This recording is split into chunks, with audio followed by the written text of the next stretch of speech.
Le progrès calme et fort est toujours innocent. Le progrès calme et fort est toujours innocent. Ne sait pas ce que c'est que de verser le sang. Il règne, conquérant désarmé. Quoi qu'on fasse, de la hache et du glaive il détourne sa face. Car le doigt éternel écrit dans le ciel bleu que la terre est à l'homme et que l'homme est à Dieu. Car la force invincible est la force impalpable. Peuple, jamais du sang, vertueux ou coupable. Le sang qu'on a versé monte des mains au front. Quand sur une mémoire indélébile à front, il jaillit, plus d'espoir. Cette fatale goutte finit par la couvrir et la dévorer toute. Il n'est pas dans l'histoire une tache de sang qui sur les noirs bourreaux naille s'élargissant. Sachons-le bien, la honte est la meilleure tombe.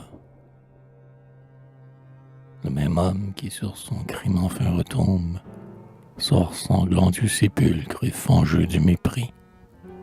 Le bagne dédaigneux sur les coquins flétris se ferme et tout est dit. L'obscure tombe se rouvre. Qu'on le fasse profond et muré, qu'on le couvre d'une dalle de marbre et d'un plafond massif. Quand vous avez fini, le fantôme pensif lèvre du front la pierre et lentement se dresse. Mettez sur ce tombeau toute une forteresse, tout un mont de granit impénétrable et sourd. Le fantôme est plus fort que le granit n'est lourd. Il soulève ce mont comme une feuille morte. Le voici, regardez, il sort. Il faut qu'il sorte. Il faut qu'il aille et marche et traîne son linceul.